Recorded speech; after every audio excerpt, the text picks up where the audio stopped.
at the right time, and it's exciting to be back in person. And for us here at AWE Nite LA, it's excited to be back in person. This is our first event back. And so thank you for joining us here in person, and then thank you for joining us on the web. You know, one of the things we didn't really expect as a result of COVID is kind of growing this online community. The purpose of AWE Nite LA has always been really to kind of service the community here in Los Angeles and really give us an opportunity to get together and meet each other and see the incredible technology that is happening and being incubated here in Los Angeles.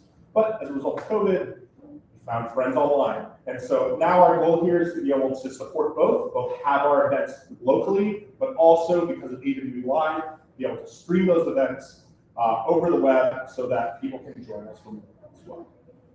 As you may know, we are a chapter of a much larger organization called the Augmented World Expo. There are 20-something, maybe even 30 chapters worldwide. We have conferences all over the world, and each major continent. We just had our one here in the United States. We're about to have one in Shanghai, and then later in the year, we're going to have one in Europe. So if you're interested in either of those, we have a promo code 22 AWE Nite SE. LA, where you can get 20% off if you're joining us online in Europe or in Asia. If you're planning to attend one of those events, use our promo code, save a little money, and let the org know that you're checking out our events. Additionally, AWE.live, if you're watching this via the web, that's where you're seeing this. You can see all kinds of other incredible content that's created by all the other AWE Nites. All the different conferences that AWE conferences that happened, and it is a living time capsule. All this content also stays up there. So somehow you missed this one, you wanted to show this to your friends, you should be able to log back in and see this event at a later time. Additionally, we have some other upcoming events. We have a podcast Charlie Fink and Ted Shilowitz do on a regular basis. If you're in New York, you can experience the Mother meetup that is run by Ori there. As well as the Metaverse Challenge. What is the Metaverse Challenge? The Metaverse Challenge is through the virtual society. Somebody help me. Come on. Not a virtual world. Virtual World Society? Is that? I think so. Virtual World Society. SVG metaverseprize.org. You can find out everything there in regards to it. Everyone here in the room. And then additionally, AWE as an organization puts together a lot of great learning opportunities. If you want to learn more about specific elements of the kind of XR ecosystem, be it Web3, be it XR, AR, there are opportunities within the AWE website to be able to have education courses that provide that. Additionally, the event tonight is actually is sponsored by two different companies. First off, Alina from Genie is here to tell us a little bit about their platform. Thanks, Genie, for the pizza and drinks. Thank you for having us, AWE and also AR House. We're honored to be here. The creator community is super important to Genie. If you haven't tried our platform yet, we're a web AR platform. We have SLAM and marker-based tracking technology, and we're very easy to use. Just drag and drop to create, and you can interact with the chat. We're also the only web AR provider to offer full body tracking. So we actually have a demo, which everyone who's here in person can try out later. But you look at the back wall, you can dance with one of the avatars that we have on screen, record video. And that inspires you guys to create, make something really awesome in augmented reality, but just excited to connect with everybody and very nice to meet everybody. Thank you. So yeah, if you're here in the room, be sure to try the Genie demo. If not, it's Genie, GEENEE.com. .ar. GEENEE.ar. Go try it after the event and check it out. You should be able to dance with this avatar at home, right? Yeah. Yeah, fantastic. The place that we're at, the folks who have allowed us to come back in person is AI, an incredible volumetric capture company. I have Destiny here, who can tell us a little bit, putting her on the spot here, who can tell us a little bit about kind of what we're doing here in the world of volumetric casting. Hi, yes, I'm Beth Tam. I'm marketing here at AI. We are a volumetric video company, so this is our capture stage right here. We are located kind of all over the place. Our biggest stages are here in Chicago, in New Zealand, but basically we can turn you into a hologram. So you come in here and it's like 3D rendering. You can take, you can do it live, you can do it offline as well, so you can kind of walk away, if you will, or use your hologram and put it in the digital universe. So whatever that means for you, you can put it in performances or things like music videos, anything like that. You can kind of be themed anywhere. So if we have some time at the end, we might be able to show you. A couple of you guys can come in and see it and show you what you look like as an avatar online, but it's really you. So think about authenticity, think about it, you know, like a lot of the times you're seeing these avatars, which is really great, but it's also, I feel like there's also room for seeing, like, talking to people like we're talking now. So just being able to see like the real you, which I think is really important in Web3. So that's who we are. AI.com. That's us. What a domain, right? But the reason we're here tonight, like I said, one of the big things that we are about with AWE Nite LA is really showcasing communities. And an incredible community that has arisen up here in Los Angeles is AR House. If you've been to AWE in Santa Clara, you've probably seen some of the fun experiences that they've put together in the last couple years. Susan, my co-organizer here, is actually a member of one of the cohorts. And so Susan has put together the AR Wall team, the AR House team, to talk a little bit about what's going on there, what the experience is like, and what they're building. Susan? Okay. Yeah, I want to welcome Aidan Wolf and Lucas Rizotto. All right.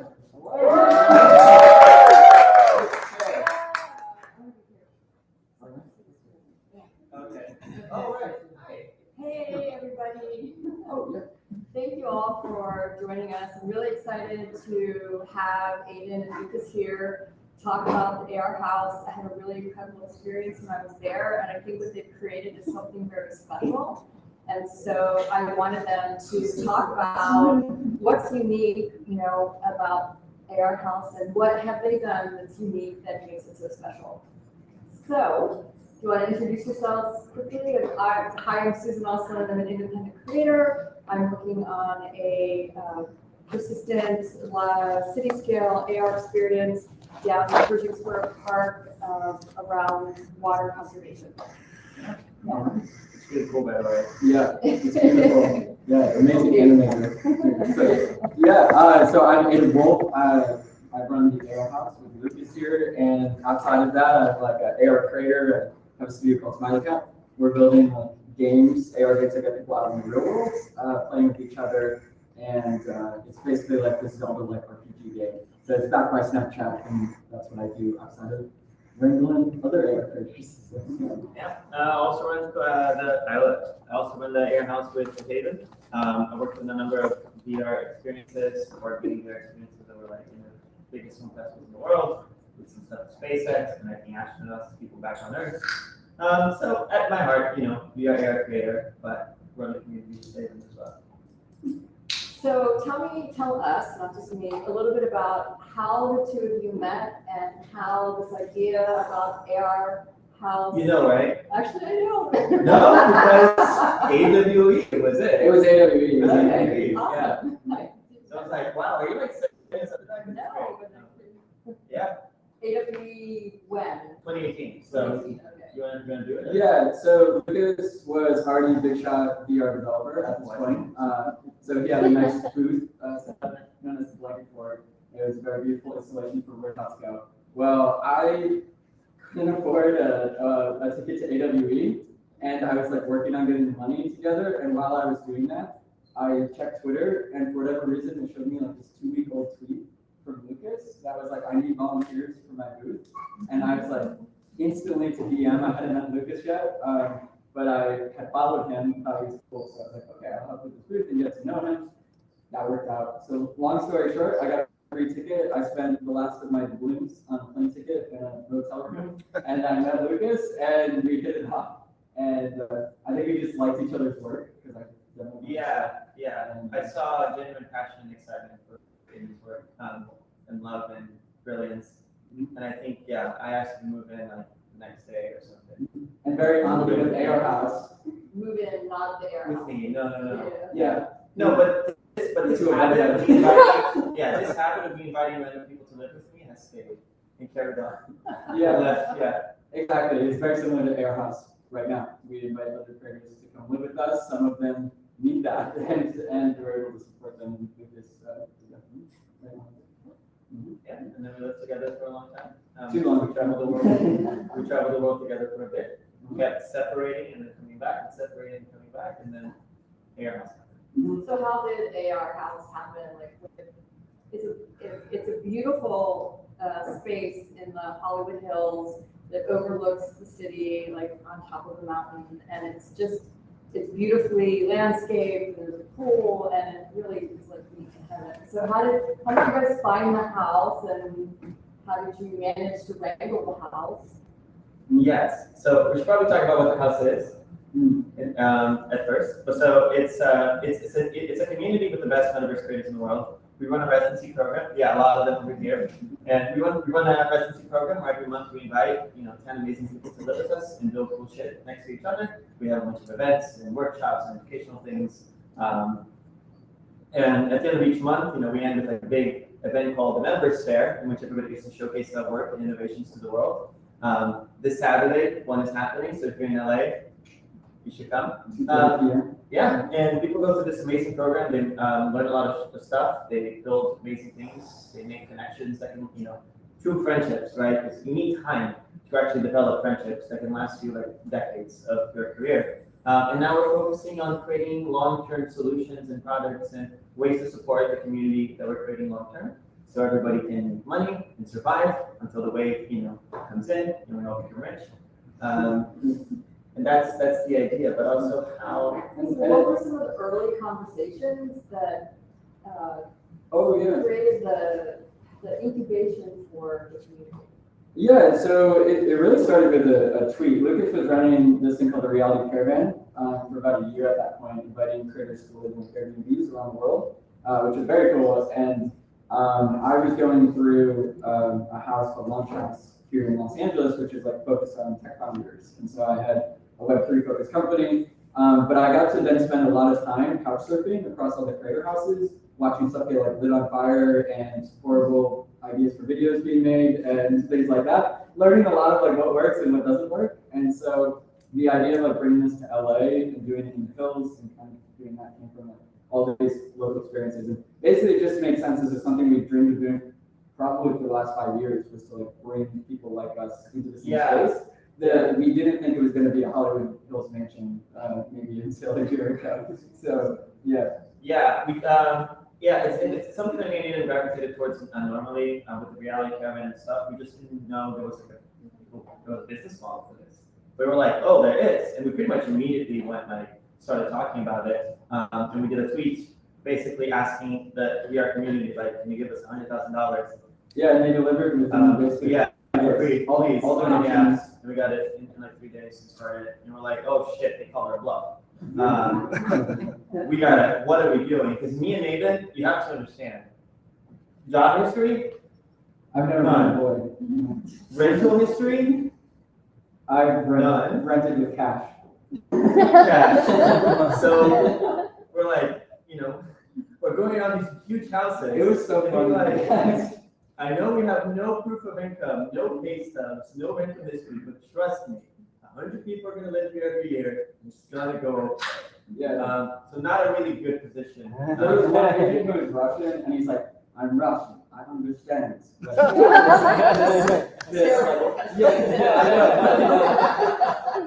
like, you have to put the documents together, whatever that means. And I was like, I see what you're saying, but but we didn't end up going with that. So basically, we were screwed. We were never going to find a house. But then a friend of a friend made a connection. They happened to know our work. Joanna Popper, if you're out there, thank you. Joanna Popper made a connection with the landlord, who also kind of like heard about our work before. And we did something that all other creators, like Creator House founders, told us not to do, which is being honest. Yeah, all of them are like, don't tell your landlord what you're gonna do. Just say it's a bunch of nerds in the house, and every now and then you throw an event. But we went there and said everything to our landlord, which made him panic and cancel everything. But then we got him back. And once we got him back for real. Now, he comes to all our events, he's very supportive. So basically, I have no idea how this came together. We had no right to come together. It was almost dying all the time. So lots of luck. It's like destiny. Is like, what was the passion and vision and like heart that you were trying to create in the world? Because I know it's there and I know it's a big part of it. I'm sorry, we talked for so long. Yeah, so magic happens when you bring smart, cool people together, kind-hearted people. Like, you can see it in a room like this. It's just like, that's what happens. The problem is, most of the time, this happens inside like a corporate entity. Most people work at a big company.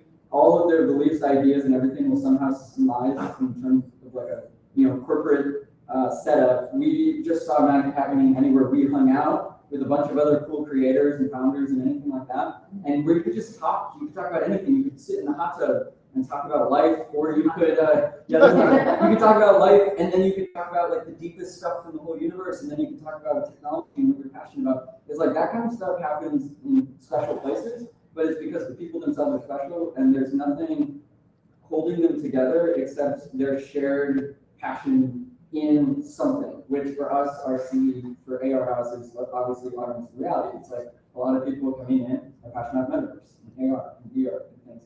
And from there, they discover each other, and then they become passionate about other people and the community. And that's what is really, I think, important. Yeah, the community, the AR community is fragmented. People are scattered all over, getting paid for it, especially, when everyone's like alone and doing that all stuff is hard. So we're trying to get everyone into a single entity so we can actually be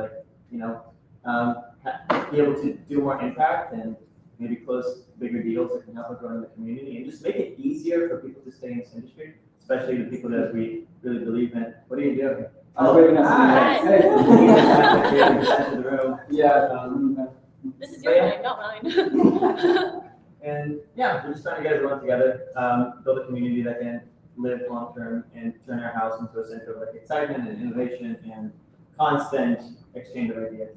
With no corporate lines, no tool lines, nothing. It's just and with very hard commitments to diversity from the ground up. Yeah. So I'm hearing a lot about just kind of like being giving people freedom to be open, to connect and share, and collaborate. But I also know that there's not a lot of structure in AR House, but I know that there's some.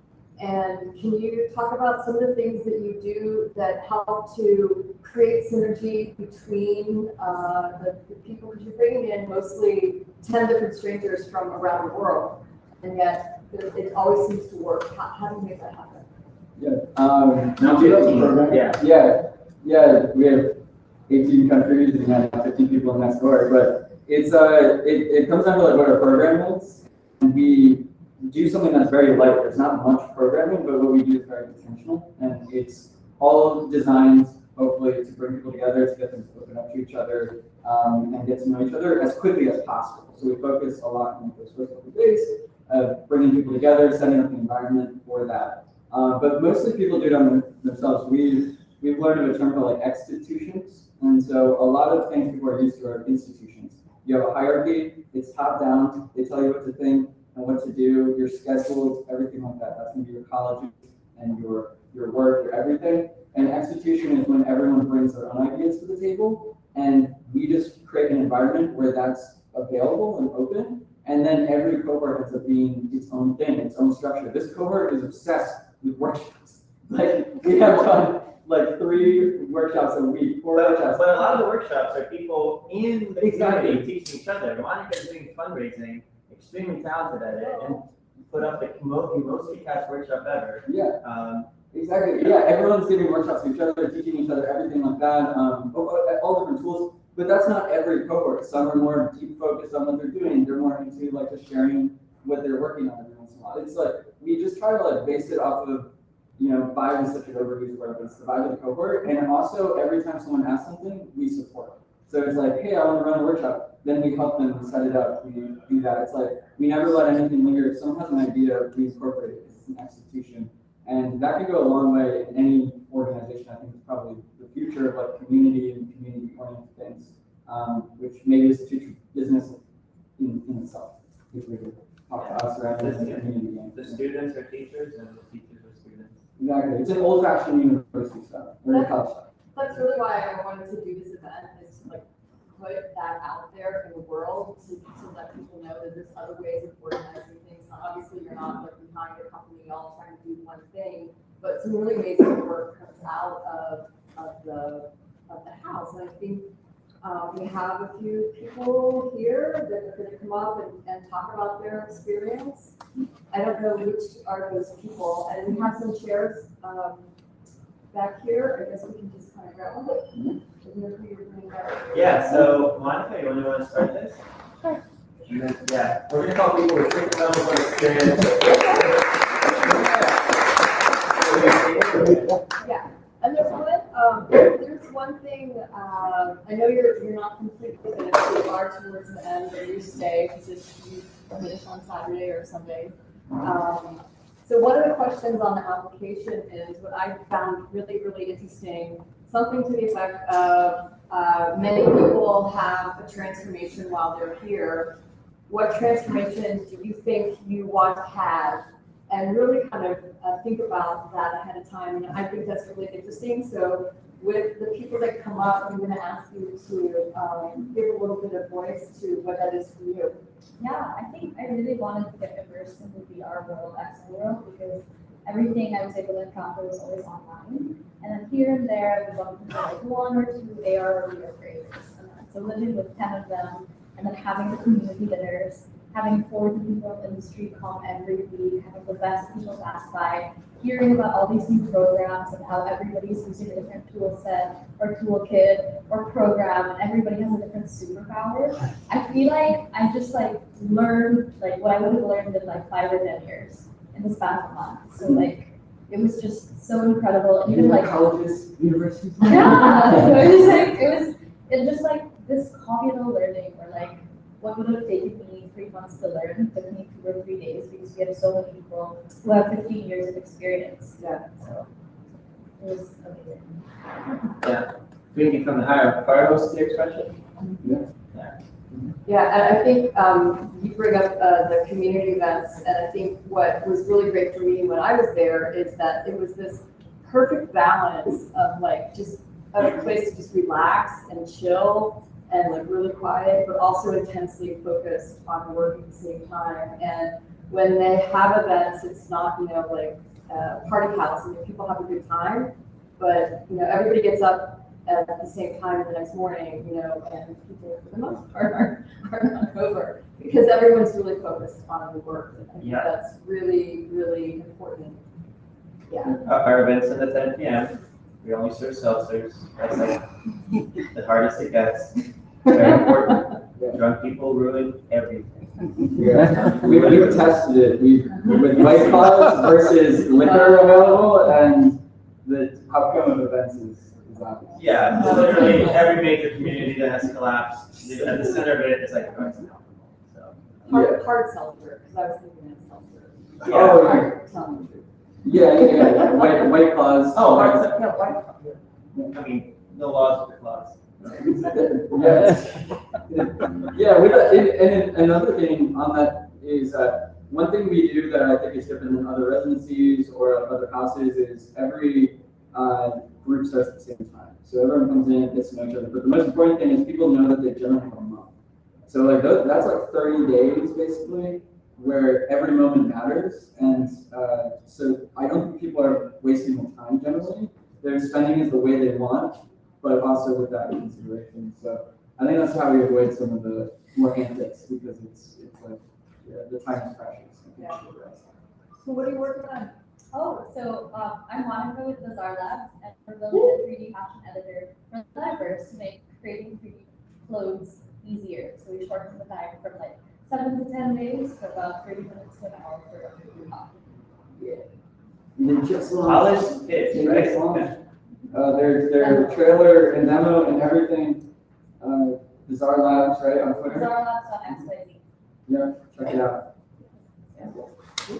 So, And Max here works on this as well. Oh, Yeah, camera can't see. I'm helping her out. Yeah. yeah. Yes. So who else? Yeah. Yeah, Dave? Cool. Yeah, thank you. So why don't you start Dave's doing all sorts of cool games.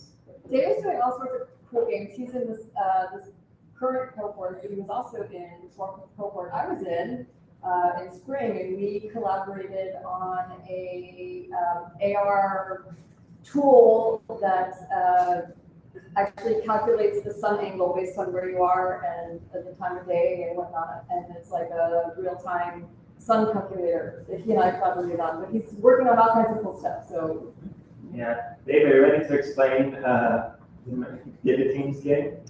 Oh, okay. All right. So if you were, so during our first hackathon, we created the Giga team, which is the largest cooperative team in the AR House hackathon history. Everyone, the entire house was working on a single project. We're like, this is, yeah. So we ended up coalescing around an idea that stemmed from the concept of gorilla tag, where you have a very physical-based movement, but also creating a puzzle-based platform where you are able to freeze your position and then use your previous clone to then climb on top of yourself. And so you continuously solve a puzzle with yourself. And since then, we've gotten multiplayer working, and that will be one of the games that we showcase. It's a platformer. It's a platformer where you're the platform. Yeah, exactly. Yeah. Weird. So tell us about like why did you come back the second time, and like what is or was your transformation? How did you become a different person? Besides the one hand. Yeah. So I mean, I think coming back sort of speaks for AR House and just sort of the experience I've had, and really how transformative it is, and the type of community. So I'd say the first cohort was transformed from sort of my COVID days where I really was developing all by myself and becoming sort of lonely development, sort of desert, and coming into a place where not only was it me, but there was a lot of community. It was incredible. And then just seeing all the ideas and really being able to bounce things off of each other, not idea-wise, but then also tech side, there's just something that almost became addictive, and so when the opportunity came to continue on, it was an easy decision to just hop back in and do it with another cohort. And it's so amazing. Each one of the cohorts really does have a personality, and you fall in love with each one for its own reasons. And so for this cohort, it's been a lot of transformation into sort of my technological side and learning how to build things into like what are we building, why are we building it, what are the problems that we're solving with what we're building, and really trying to focus in on the problem. And when you find the problem, then you can build a business. And so the next transformation is how does this come back monetarily? And so just the resources, there are always resources, people who are willing to help out, sit down with you. And that has been an amazing experience. Yeah, and something I'd just like to say about like the two that have come up already is we're catching them in this moment because like Monica is a serial founder who has sold companies, worked on a smoothie company, and now is doing like fashion from like a traditional fashion background. And like, Dave, you literally make instruments and sing and like perform, and now are working on things that bring you together in VR. It's just like I feel like we're lucky in the AR House because everyone is so multifaceted and has such an amazing background, and we're just catching them in the moment that our house makes sense to them.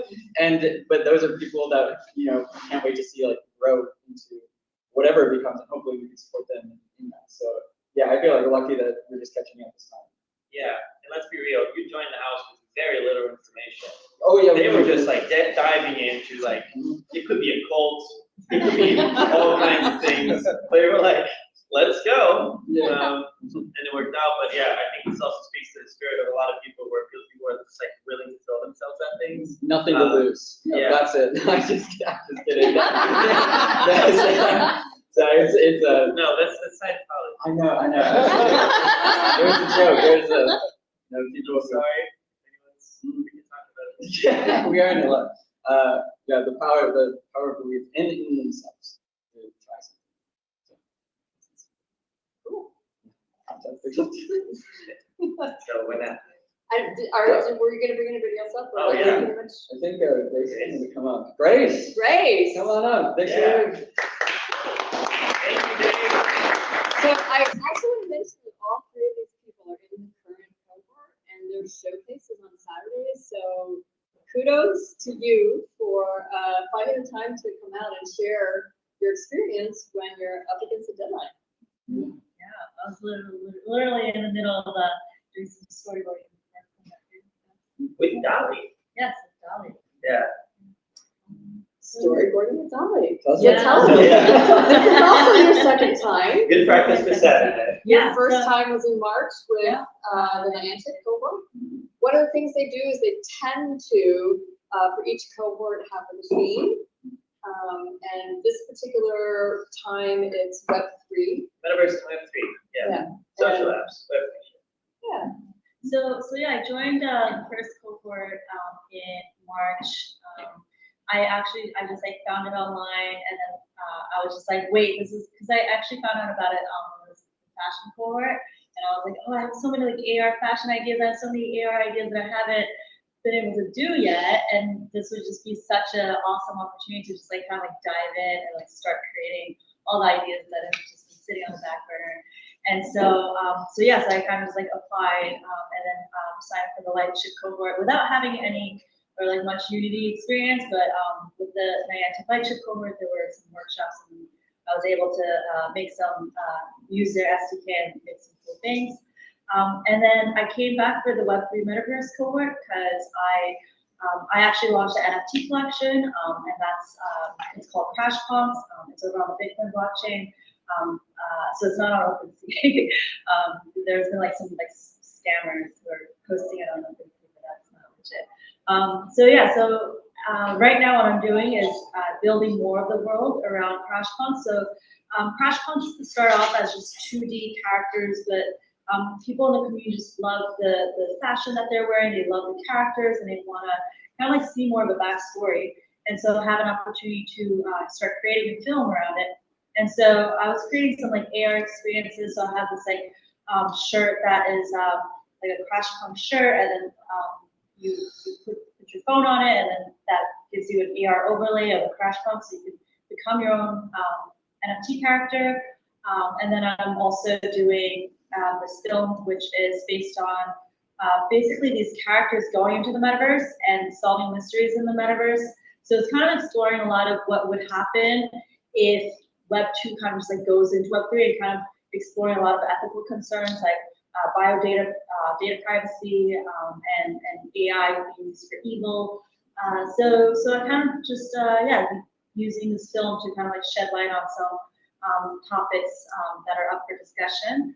And throughout the whole creative process, I'm using AI and VR to prototype and really quickly get out the ideas. So that's been really exciting. The stuff you're co-creating with Dolly, like you should show people after. It is incredible what's possible. I don't know. Yeah, it's been amazing. Just been able to start using Dolly, and basically I wrote a film script, and then I'm able to just put literally like what I'm describing in my film script, I put it into Dolly as prompts, and then I'm able to just like create the scene exactly kind of like how I had it in my head, and then I just download the image, and then I just put it into my storyboard, and that's the storyboard right there. So that, before that process would have been like, in hand animation or a long arduous process, but now it's just like within 24 hours I'm able to get my storyboard out. Can you say what Dolly is? Not everybody in the audience might know, so. Yeah. Yeah, it's an AI that's gonna take a bunch of jobs away. Yeah, but create a bunch of new jobs, you know? More people can make movies and animations. Yeah, so Dolly is from OpenAI. Basically, it is AI generation tool. So you can just put in prompts, kind of like how you do a Google search. You describe what you want to see. So you could be like, I don't know, cat wearing a hat, painting, and then you put that in, and then you get a painting of a cat wearing a hat. And so that, and then you can get like really descriptive as well. They've got really well with like natural language processing to be able to like understand kind of like mood that you're trying to convey. So if you try to put in a mood of like sad or happy, it'll understand that as well. So yeah, it's just a really quick process generating ideas. An important note on that, it's a completely new image that has never existed before, so it's not copyrighted or has any royalties associated. So, yeah. So tell us about your personal or artistic or business transformation that you had because of your experience at AR House. Yeah, like I said, so when I first signed up, it was great because I had been wanting to work on some AR VR projects for a long time, and it's no fun working on it by yourself, and also kind of like, you know, not knowing any of the industry terms and trying to like Google things, not knowing what you don't know. So it's just, I think creation is just more fun and collaboration and a space with other creators, not just the energy that everyone has about just like their excitement and passion for creating, but also everyone has different expertise in different areas. So all the skills coming together is really, really inspiring as well. We, you know, just like 48 hours ago, myself and another cohort member had an idea for feeding people alcohol or coffee based on your brain activity. And I previously worked on brain activity art installations before, but I didn't work with hardware. And like immediately we kind of just like got the materials that we needed. We have the Arduino, and then we got it working. We were able so to. fast. in 2 days. Yeah. So just like how fast we can work if we all work together. And then when it came time for the Web3 Metaverse cohort, I was working on the film, and I was gonna just go into a cave and just work on it by myself. But that's no fun. So you know, I'm here, and it's been a lot of fun just being able to like bounce ideas with other creators. Yeah. It doesn't sound related. The idea of stopping 2 days to work on a machine that, you know, lets you drink wine or coffee based on brain activity. But it's projects like that get people in the mood for learning and connecting and making friendships. And out of things like that come actually a lot of AR brain, plus brain computer interface projects. And whatever gets people in the door, whatever gets them excited to start working with new technologies and building these new skills, it's totally, you know, it's great. Because this stuff always translates into, you know, the core themes of everything we're doing. So yeah. Yeah, AR is like a technology, but the people who are attracted to it are often people who aren't really excited about how the world is, and they have a natural desire to change it through augmenting it, and that attracts kind of a wide line of creators, but usually the good intentions of like creating things that are new and exciting. So, I also describe it as like an open source MIT lab. That's good. Yeah. You don't need to be in the institution in order to create and collaborate, but you know, at the space there's 3D printers, there's like volumetric capture, there's also sewing machine. Yeah, all different types of headsets that you can experiment with. Companies like to give you their technology, hoping that you'll create something cool on it. So you have a lot of stuff there to play with. Yeah. That's very cool. So I want to open it up to the audience for questions. Ray, can you field any online questions? Yeah, feel free to throw in some curveballs. Yeah. And Ryle's back there with the line, you can go for it. It's fine. It's not gonna get any easier. Okay. So what kind of people are you looking for, and like what kind of criteria do they have to have, or like do they have to have technical background, non-technical background? Does it fit the theme? What do you guys take into consideration when getting new applicants? So repeat the question. Yeah, so Monica is asking us, like, how do we essentially decide on applicants and, what decides the 10 people who come in every month? Yeah, it comes down to a couple factors. The main ones are good ideas and good heart. We get the good ideas from their application. We look at what they've done, what they're interested in doing, and then the good hearts we try to get through the interviews. So we're really interested in people who are thinking people-centrically, even if they have like some crazy out there Web3 technical idea, they're still thinking about how people are going to be using it and how it's going to affect the world, and to hear passion on that. And in terms of like the cohort balancing, you could say, we kind of look for people with partner skills and then people who are interested in exploring. There's sometimes people's introduction to AR. They've never done AR before, so we get to show them. And but generally, I don't think we got any mistakes. It's the passion surprises us. The wild cards, people who don't do AR end up doing a crazy amount of AR. We have an opera singer, who has like Lauren has created so productive. Yeah, has learned Blender and AFLAW in like 2 weeks, which is like, if anyone's used Blender before, you know that that's something you like 3 months till the cube is gone. Like that is a hard tool. So and it's like we love those wild cards. Yeah. They always fun. Yeah, I'd say it's exceptional displays of skill, or exceptional displays of perspective, or exceptional displays of passion. If you have any of those three, you're usually totally fine. Yes, it's the most productive members I think of our historically are the ones with the least amount of experience, actually. Even though most people have experience, it's very interesting to see, because those are the ones that embrace the opportunity and dive in head first. And they don't ask too many questions, they're just making stuff and they're making it very quickly. Yeah, so good ideas and good hearts. Got one online. Okay. Yeah. Wendy would like to know, what are some of the themes coming out of the AR House workshops? Oh, so the way we usually work is that we have some that we know that are of interest to everybody. So learning about the top creation tools, Blender, the social media workshops, just going over all the social media platforms, strategies for all of them. But then a lot of them are like cohort specific. So what we do is that we literally just keep asking people, what do you guys want to learn this month? And we set up, the themes come organically as we we almost never pitch these ideas to the cohort. I don't think we ever do, because it's like we have people hit us up where they're like, oh my god, we have this amazing new tool, and what if we taught all your creators? And it's like, sure, but they aren't asking for it. So it's like we at least put it out there. We get a feeler, but we don't ever like just make a workshop happen. We let the community decide that, and then the themes that come out is just it's whatever the cohort, again, in that institutional way, is what they're interested in. So but slowly with every month we're starting to arrive at something that's more resembling of a curriculum, just in the sense of like, oh, these are the things that people want every month, that we should have every month, that we should prepare in more in advance. Just figuring out what are the core learnings, the core educational elements that all cohorts share, and what are the things that are dependent on people. So I guess we are kind of becoming an educational institution very slowly. I mean, we are one of them. Intentionally. Intentionally education. Yes.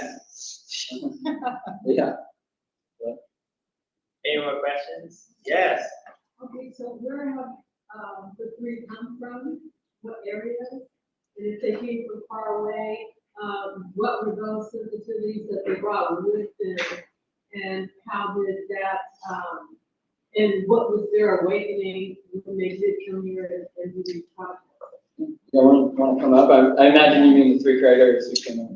Yes. You guys want to go ahead and talk about your journey and come in here? Yeah. No, take my seat. I've got a follow-up for them as well. What's that? I've got a follow-up for the cohort members as well. Okay, cool. So This is their panel now. Well, I am Dave. Aidan. Oh, yeah, sorry. They went out. Okay. Okay, this is fine. Photo style. So, can you repeat the question? Did you get the question? Background of the three creators, kind of where they're coming from, experience. So yeah, my background, I started off as a user experience designer, product designer, and technology. Started my own companies. So always been more of a, I was in advertising and then entrepreneurship, technology, web designer, web developer. So I kind of had that background, but I always really liked working with emerging technology, specifically using technology to create experiences for emotional connection. And so that was always like a big point of exploration in my work. So that was the sensitivity that I brought in. I love storytelling, and I think AR and VR is just like a perfect kind of medium to be able to create those experiences. And then where did you travel from to get here? I flew in from Boston. You're from Boston. I've been nomadic. I'm from New York City, but it really depends on when you ask me where I live. And I'm actually from the Philippines, so it's super cool because I haven't I think I used Oculus once in 2017 when I was in the Met lab when the Met in New York still had that. So it's been such a long time. So it's really cool seeing 30 headsets in the house with all different brands. And it's like, oh my gosh, we get to play with this, we get access to this technology, we get access to all these industry experts that I didn't previously have access to. I'm currently based out of New York now, but yes, I came from the Philippines last November. So it was a really quick learning gap that I got to close, and suddenly it's really easy to meet with all the best industry experts. Yeah. In general, it's like 19 countries now. We've had people come in. We support travel if necessary, because again, it's like a level up. We're hoping to give access that people don't usually get and give it to them all in a month. We just shrink it all down. We put them in the room with as many people as we can who are connected, give them the right hardware that they usually, would be too expensive to get. You know that you're from Brazil, Lucas. So yeah, I'm from Brazil, and before moving into Hollywood, I was living in Uganda for a couple months. In a box. It was nice. Every home is a box. It's a little, And yeah, it is fucking impossible to enter these fields. It's like, you're stuck 7 years, in Brazil at least, I was stuck 7 years behind in time. So you only get scraps of the industry. By the time that you finally can afford the headset, most of the problems have been solved, most of the ideas have been done, and you're basically fighting for scraps. A Quest in Brazil costs close to $2,000, mostly because of import taxes, which are insane. There's a currency, and then there's minimum wage. I mean, the Quest in Brazil was, 13 minimum wages. So how are you going to enter the space? You just don't. Which has been actually really hard to bring. Yeah, I've been trying as hard as I can to bring Latin American creators to the house. It's actually been one of the hardest demographics because of all those difficulties. So yeah, I understand the importance of access, and I understand how important it is to, if somebody from Brazil wants to come and you only have $300, the importance of saying yes and giving those people a shot, because often they're the people who are most invested, and they understand the size of the opportunity, and they also can go there and learn the stuff and buy a Quest, because often flying to the US, buying a Quest and coming back is cheaper. Actually, it's something Brazilians do all the time. We have a creator from Brazil who came here and picked up a contract that is I think more than she would make in something like 16 months in a month. 3 weeks. Currency, so, man, US dollar. So it was just and picked that up at one of our parties. It wasn't like a business meeting. It was just oh, this is what you do? Cool. Oh wait, that's exactly what we need. Would you want to work with us? And work with us. So yeah. You give a $10,000 grant to someone in the US, it doesn't go anywhere. But you give a $10,000 grant to someone from a country in which that's everything, and you change their life. So yeah. There's a special kind of person that is doing something when it doesn't make sense at all in their lives, where it's it's not paying them anything, they're barely surviving, yet they're still doing it. And a lot of those people are in AR and VR. That's passion, it's real passion. So, yeah. So for the cohort members, what is something that you wish you had known the first day at AR House? Well, I think my first time with the previous cohort, I think I set intentions. You know, I was like, okay, I really want to learn Blender. I want to learn Unity. There's just so many tools I want to learn. So I guess, being clear about what you want to, because 30 days is quite short and there's so much you could do. So yeah, setting intentions as to what you would like the experience to be for you. I feel like it was like everything I wanted. Like I don't really have any kind of like, oh, what I wish I would have known. I just wish there was like more time to work on all the other creative ideas. Yeah. I feel like anything that I wish I would have known was made up for by my time being spent at the AR house. Had I wished I was more technical, somebody taught me. Had I wished I knew this platform beforehand, somebody showed me how to do it. So, apart from bring more swimsuits, everything was actually great. I learned what I needed to do. By the way, we're starting like a mentorship program as well in the house. So if any of you would like to spend, give an hour a week or a month and stuff, and we can pair you with creators that fit your skill set. And you bring up the topic of intention, and I just want to say that something that I don't think really got talked about is one of the things that you do is every Monday, no matter what, and it's like the only requirement of the house at all is that everyone gets together and has dinner. And Lucas and Aidan make that dinner very intentional. And one of the things that they do is, at least we did, was be very clear. We shared our intentions of what we wanted to accomplish there. And so it's little things like that that I think really set the tone and really help to create that sense of community within the group and keep that balance of people having a good time, but also being really focused on the work. Yeah, this is the biggest difference to a creator house and a hacker house and a whatever else is out there to what we do, which is we form the community very intentionally. It's not just a bunch of people sitting by each other working on their startups or apps and not really talking, making a friend or two. That's what I saw a lot in San Francisco with like just going with a bunch of startup founders and getting an apartment. So we intentionally form the community, and that makes all the difference, especially long term as we see it. This is a community that even if they're in house, we hope continues to grow and be a network for people that they continue to engage in, whether we're doing retreats or more houses and things like that. That this is a place that they want to keep involved in and staying. Yeah, very healthy. I feel like there's a techno hippie movement that's starting, actually. Ooh. Yeah. Huh?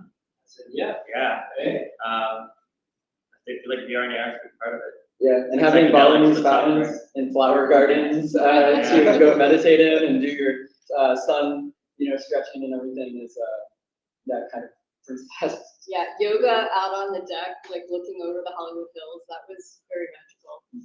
I think Aidan and Lucas make it very clear that AI House is about supporting creators throughout their career as well, because they're creators themselves, so they really know kind of like the creator's journey and kind of like what that takes.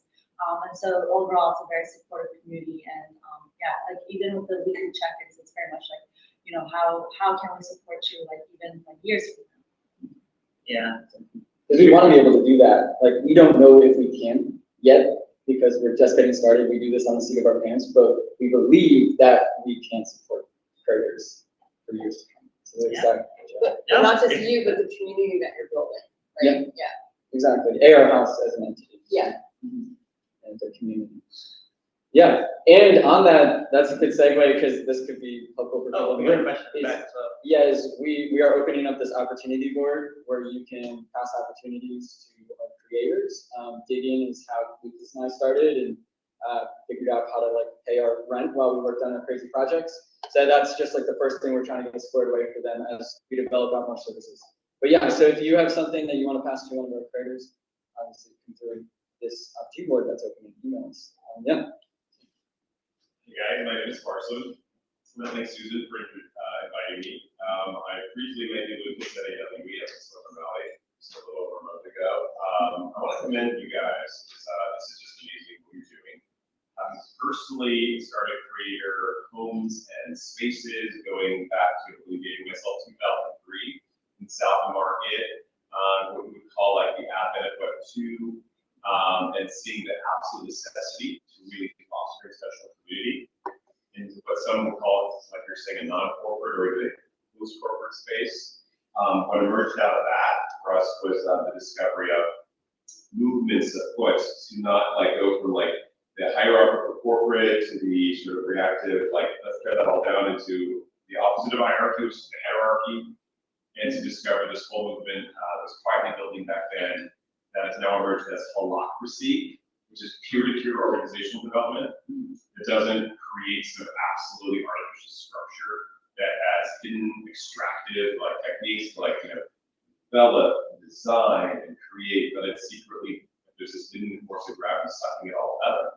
Before you know it, something's acquired, or shelved, hidden, or suppressed because it's competition for something else. So I really want to commend you guys for opening that up. I run a technology incubator that focuses on everything from neurotech to XR. We have our own standard of immersive reality tools that are being submitted to IEEE right now. Susan was there at the Zero Space event a few weeks ago, where open air, AIR, augmented immersive reality, the nest for our HMRC standard, which is holomorphic reality capture, is kind of launching. And I have two questions off of that, because right now we are looking for a lot of creator certification. We have a entire series we're launching on Zero Space. I've known Christina Heller, which you guys probably know, MetaStage out here for a while.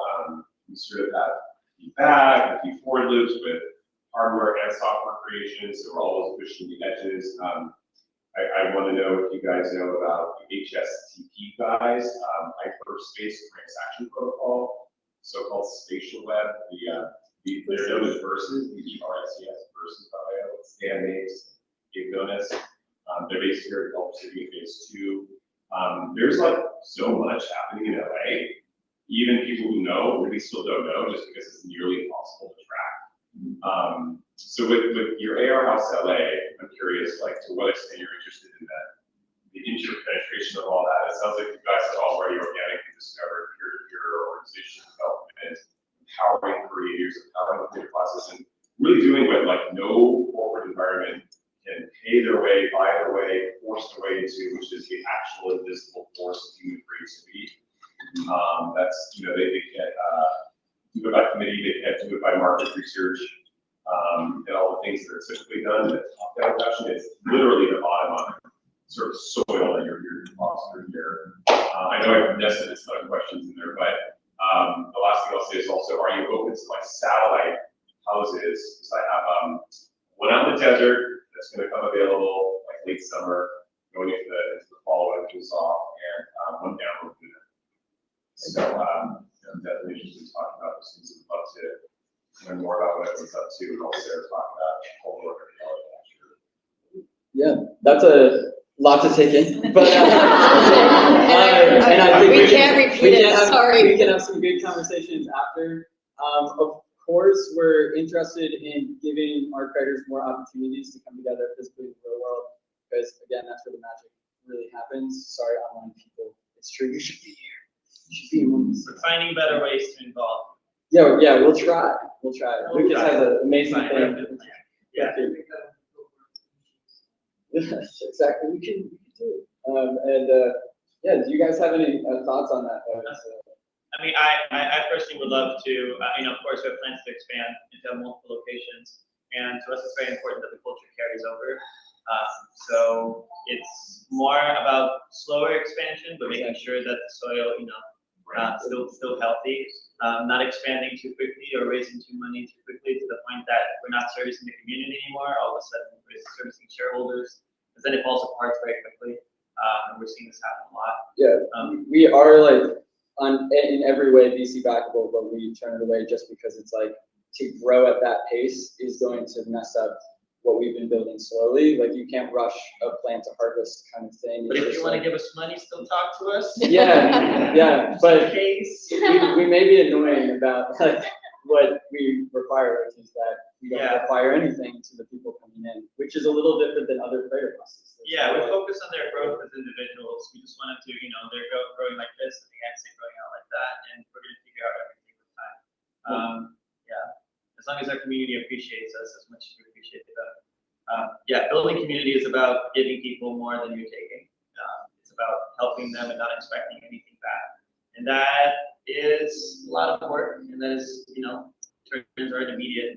But hopefully they do happen. But yeah, we want new locations. We're trying to find out what cities we would like to go to. We're looking at like what are the reality building capitals of the world. LA is one of them, probably the number one in terms of like building fictional universes. Ways. And yeah, because I would love if there were 12 locations and somebody could take a gap year and just travel the world, seeing what people are doing here, like AR and VR everywhere on the planet. Destination places, destination homes, and we always always want to provide creators more access to things that they could use to empower their creativity, and obviously more access to each other. So even if it's a retreat in a really cool place, if we're able to bring 20 people together, again, totally worth it. Just to compliment what you both said super fast. The soil nourishment and never knowing what comes in DC versus non-DC, literally the original exposure I had as a guy who was bringing cognitive science at UC San Diego. The soil we created at Campus there, which was absolutely voluntary based. And please ask me questions about it later. Who gave rise to the perfect idea? Just that. And it is a not-for-profit organization to this day, but none of us could have ever imagined that that's what would have resulted from what for us was basically gathering the community amongst friends. And then also, literally in the last 48 hours, I got confirmation that a group of amazing potential allies, collaborators in Bali or Hulu have gotten funding for a huge technology park, and they're carving out spaces as we speak, and they're already donating a huge XR development space, what we hope so as far as destination travel and possible part of the network of digital nomads. It's available. Yeah, because technology.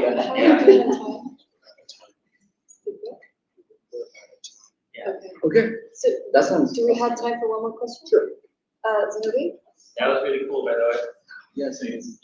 Hi, okay, I don't know if I missed it, but after your showcase on Saturday, what's the next step?